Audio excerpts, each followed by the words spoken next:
What's up, friends? Tama ba yun? Ikaw yun! Hindi ba? Mali. Sama. Ay, mga kapalpal! Hindi ikaw yun! Mali na naman, oh. Sama. Tayo na nga! Yun, kasama natin ngayon si Dub Bike, si Beshi Joam, okay? Gagawin natin kasi yung bisikleta niya, eh. Siyempre, may nalalapit tayong Laguna Loop.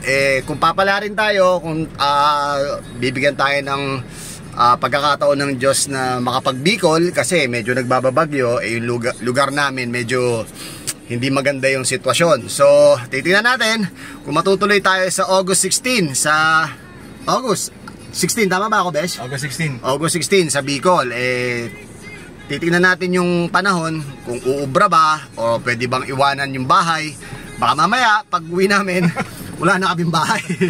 So, ayun, ngayong episode na to, mga master, yung haro niya, sineset up namin sa Made for War.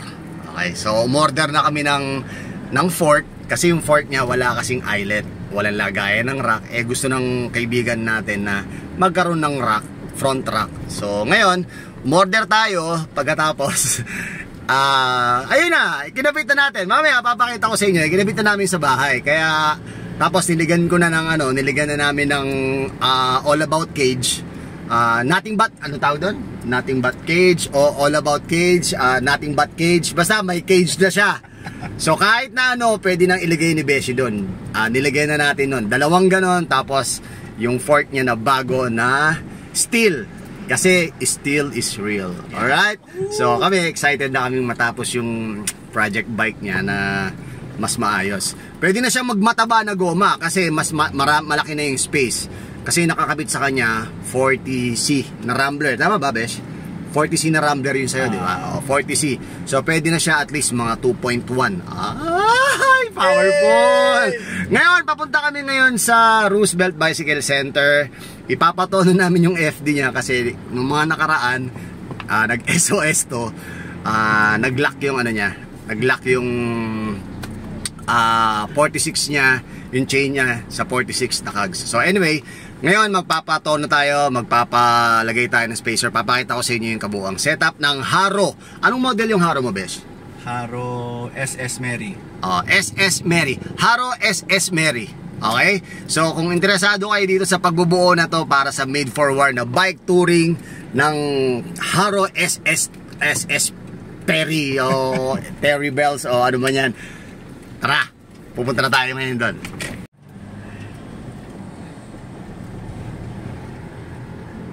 Besh! Excited ka na, Besh! Hey!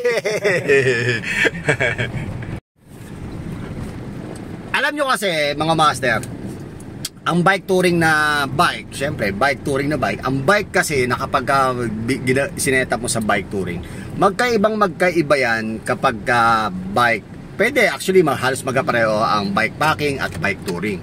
Iisa rin naman ng carrying equipment niyan. Okay? So kailangan yung mga attachment niyan, halos iisa lang naman. Kailangan meron kayong mga attachment, kailangan meron kayong mga racks kapag kayo ay nag-setup ng bike touring or bike camping para hindi kayo mabitin. So ngayon, pero sa loading system, magkaiba ang bike touring sa bike packing, ha. Medyo magkaiba yung loading niya. Kaya yung mga nag-Philippine Loop, yung nila, yung setup nila, talagang 4 kilos. Kilos talaga ang pinagbabatayan. Gaya nung umakyat kami ng highest point namin, ilang kilo yung sa'yo, Besh? Nakalimutan ko na. 35 yata, nasabi mo, 30, 35, mga ganon. Mga 30, 35. Yung sa akin kasi, tumungtong ng 42 to 45 kilos. Yung kabuuan, so, ibang iba siya. Unlike sa mga bike packing, medyo lightweight, medyo light yung konting dadalhin mo kasi syempre magkakaiba siya. So ngayon, itong haro niya kulang kasi sa nakukulangan siya kasi masyado nang malakas tong kaibigan ko. Alam mo yon, yung parang yung load balance niya nasa likod daw lahat kasi alam mo yung kinakapos na siya. So imbis na maglagay siya ng kung ano-ano sa likod, gusto niya maglagay siya sa harap. So ngayon, naglagay tayo ng fork na may mga pwedeng lagyan ng rack kasi yung fork niya before hindi pwedeng lagyan ng hindi pwedeng lagyan ng rack. Ayaw niya ng ayaw niya na kasi ng clamping eh. Medyo pangit talaga yung clamping kasi may possibility na bumaba, may possibility na matanggal, alam mo yung ganon, depende sa pagkakakabit nyo. Anyway, so ngayon ipapakita namin sa inyo kung ano yung nilagay natin. Aftermarket lang to, aftermarket na fork na pang touring talaga. Kung gusto nyo nito mga master, maglalagay ako ng link kung saan ko nabili yan. Punta na kayo sa description box and then click nyo lang yung link na yun. Tapos sabihin nyo lang may code doon, Papa Jack. Hindi, wala tayo. Wala pa tayo na. Hindi pa tayo na-approvehan doon. So, ayun lang. Okay, so malapit na tayo ngayon. Nandito na tayo sa Roosevelt Avenue. And then, papasok na tayo after this. Nandito na tayo. Kasama na natin si Neneng si Neneng Chan. Ito, titirayan na natin to. Ito na, nagtaas tayo ng natin. Tignan mo, parang siyang giraffe po. Kasi kaya ganyan yung mga touring kasi dito, dalawang feed bag yan. Tapos ng feed bag, ito yung carrier. So ito yung aftermarket na sinasabi namin sa inyo. Ayan, aftermarket na fork. Itong mga eyelet na to, ito yung wala sa fork niya. Yung fork niya kasi naharo mismo. Pag ganyan, pa-triangle na ganyan. Tapos, hindi bilog. Sa itsura nitong frame, mukhang bagay sa kanya yung bilog. So, yung kabuuan na yan, may mga eyelet yan. Ito, lagayan ng fender. Ito, itong dalawa, pwedeng lagayan to ng rack, front rack. Tapos, ito yung sinasabi ko sa inyo, all about, all about cage. Yun, ito yung all about cage na, actually, to, sa akin to, hindi ko naman nagagamit. Since mahal na mahal ko tong kaibigan ko na to. Tsaka inaanak ko kasi to si Haro. So, yan ang bigay natin sa kanya. Yung kabuuan na yan. Diba? So, ngayon, ang gagawin pa, kasi, gaya na sabi ko sa inyo, na nahihinaan na siya dito sa bike niya, masyado na siyang malakas. Nagpalit kasi siya ng ring. From 36, ginawa niyang 30. From 34, ginawa niyang 36. So, kailangan itono yung FD. Hindi pa na itono last time nung kinabit ko to. So, dito, itotono ngayon yan. Okay? So far, mukhang, wala pa yan, best. Kailangan talaga ilubog yan. Ilulubog talaga yung cranks na yan. Ilulubog yan. Pubuk-pukin pababa. Para hatakin niya. Oo. Ayun. So, dito sa Roosevelt Bicycle Center, etong 10, Ate Rose, 10mm ba itong inano mo sa amin? Itong 10mm na to, magkano to? Itong 10mm, may mabibili kang 10mm, meron kang mabibiling 5mm. So, 55 pesos ang isa. Ilan yung kinuha natin? 6? 6. Ang 6 ba? 6?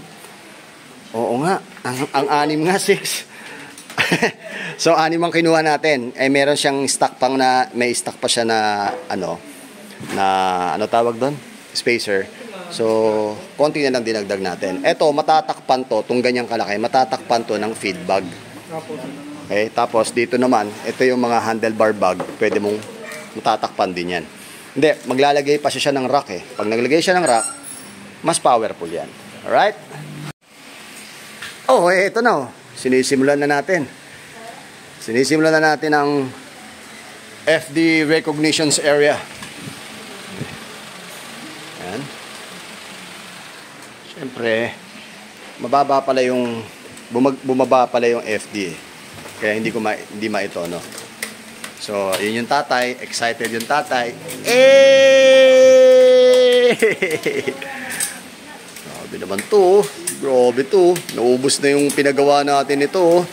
Meron tayong parating ulit nito mga master 50 pieces na yung in-order natin. So magla-live tayo ulit soon. So yun, tinotono na.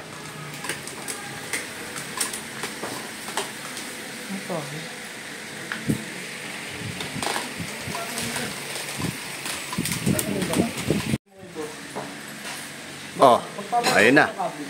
Tapos na tayo dito sa cogs. Tsaka tong FD na itono na. Yan yung haro kabuuan ng haro frame niya nga pala. Hindi ko pa na ipapakita. Naka-pack gear, naka-Brooks, naka-Jones, big time. Umaatras oh. So, ayan, ina-adjust na lang yung caliper kasi nagpalit tayo ng fork. So, hindi ko pa na-adjust sa bahay yung fork niya, yung caliper niya eh. Kaya sumasabit daw, sabi nung kaibigan nating scientist. Tapos ngayon, ang susunod naman natin, yung steering tube naman. Yung fork papunta sa manibela. Lalagyan ng flower para mag-fix na siya. Alright? Lapit na yan. Kumusta? Excited na ba ikaw? Hey! Excited na sa Laguna Loop. Oh, eto na oh. Oh, pupukpukin na. Oh, ayan na. Paano pinupukpok yung flat screw? Yan, hindi pa pala pupukpukin. Yan. Hindi pantay. Sino naglagay niyan? Best nilagay mo ba to? Yun ang salarin oh. Oh, ting. Guilty. Guilty beyond reasonable doubt. Yun. Tumalsik. Puputulan mo. Yan. Hindi na. Huwag putulan. Kaya mo lang yan. Lalagyan lang tong honky-ponky. Ha? Yan yung kasama niyan dito eh. Pero meron ako original yan. Galing pa ng LA.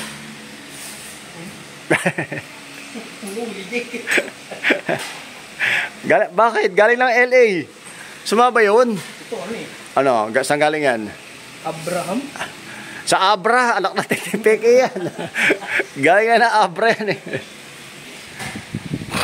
Tingnan nyo, ang laki ng space. Oh. Pwede na magtaba, di ba? Ito yung haro na model na sinasabi ko sa inyo. Ano tawag diyan? Dapat alam mo yan kasi naka-vlog tayo, Jack ha. Live cycle. Live. Hindi ba Clarissa cycle yan? Hindi. O sabi mo hindi mo papaluin. Hindi, kailangan kasi pantay yan. Ang tawag dyan, limit. Gimic? Limit. Hindi ko inabutan yun. Kasi ang inabutan na namin ito, sila Bini, no? Bini. Tsaka Alamat, no? BTS. Ikaw inabutan mo, gimmick, tsaka ano? Bimig. Visit ka.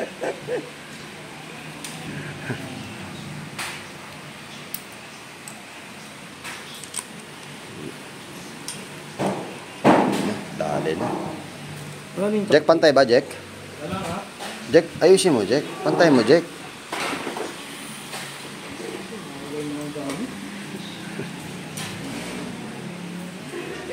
Pagka magpapagawa kayo dito sa Roosevelt Bicycle Center, Huwag ako. siguraduhin nyo na yung mekaniko to nakakain na.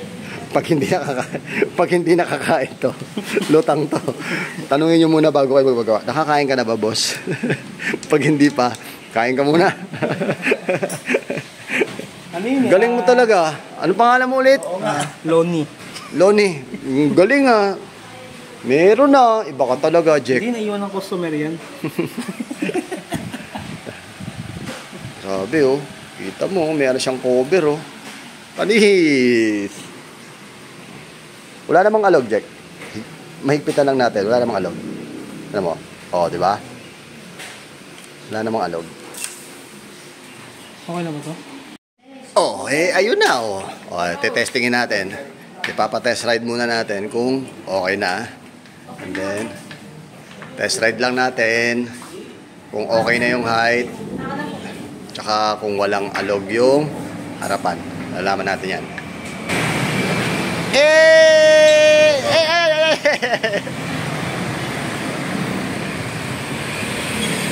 Oh, dito yan sa Roosevelt Bicycle Center ha.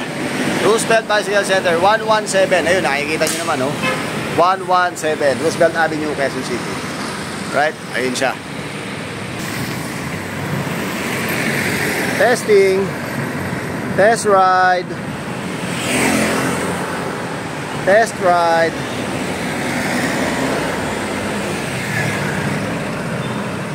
Musta? Ano? Mas komportable? Eh. Ayos ba? Wala yung ano mo, Hindi na kailangan ibaba yan. Naka-tilt up yan. Manibela, okay lang sa'yo yan? Alright.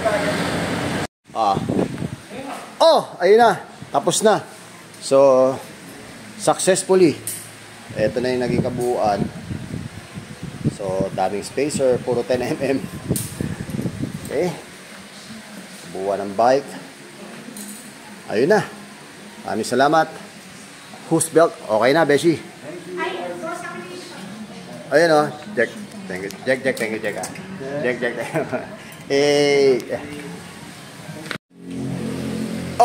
Ayun na. Maraming salamat. Tapos na yung bisikleta niya. Maraming salamat dito sa Roosevelt Bicycle Center. Kung gusto niyo magpagawa, punta lang kayo dito. 117 Roosevelt Avenue, Quezon City. Okay? So, Laguna Loop na tayo. Let's go. Maraming salamat. Palaging tandaan, mahirapan tayo nisusuko. Ako po si Papa Jack. Let's go.